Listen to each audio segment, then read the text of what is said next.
Jika orang pernah salah, lalu belajar dari kesalahannya, terus memperbaiki diri, itu biasa. Tapi cerdas adalah kalau kita tidak perlu mengulangi kesalahan jika orang lain sudah pernah melakukan. Kita tidak perlu belelah, menderita rute yang jauh dalam perjalanan saat ada jalan yang tepat, efisien, penuh kebahagiaan. Tidak perlu mencoba gagal jika sudah ada rumus-rumus akurat untuk sukses. Trial and error itu memang tetap perlu, tapi untuk hal-hal yang baru, hal-hal yang belum pernah dirambah orang lain.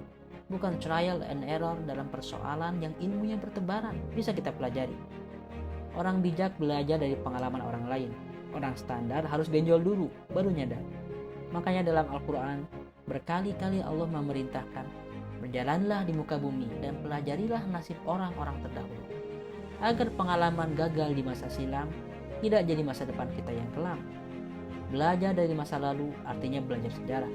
Bisa dengan serius membuka lembaran-lembaran hikmah kehidupan umat manusia, atau juga menjelajahi negara-negara, melihat-lihat berbagai kota, kemudian menyelami masa lalu dalam bentuk karya peradaban yang nyata. Begitu seharusnya, sejarah ditambah, bukan malah pelajaran yang dikurangi, apalagi dihilangkan. Mungkin sebagian orang berpikir, ingin fokus menata masa depan, makanya malas menoleh ke belakang. Padahal kalau menyetir, hanya bisa lurus jika tatapan kita mengontrol spion kiri dan kanan untuk melihat kondisi belakang. Jika mengendarai mobil saja kita berhati-hati dengan belakang, apalagi mengemudi peradaban, apalagi jika menjadi nahkoda yang kapalnya dihuni umat manusia. Belajar dari masa lalu bukan sekedar menjadi bijak dan hati-hati dalam melangkah. Bahkan sejarah itu menajamkan pikiran untuk memprediksi masa depan. Misalnya, jika dulu ada bangsa yang chaos karena para pemimpinnya membungkam kebebasan, maka jika sekarang para pemimpin mengulangi kesalahan itu, bangsa juga akan chaos.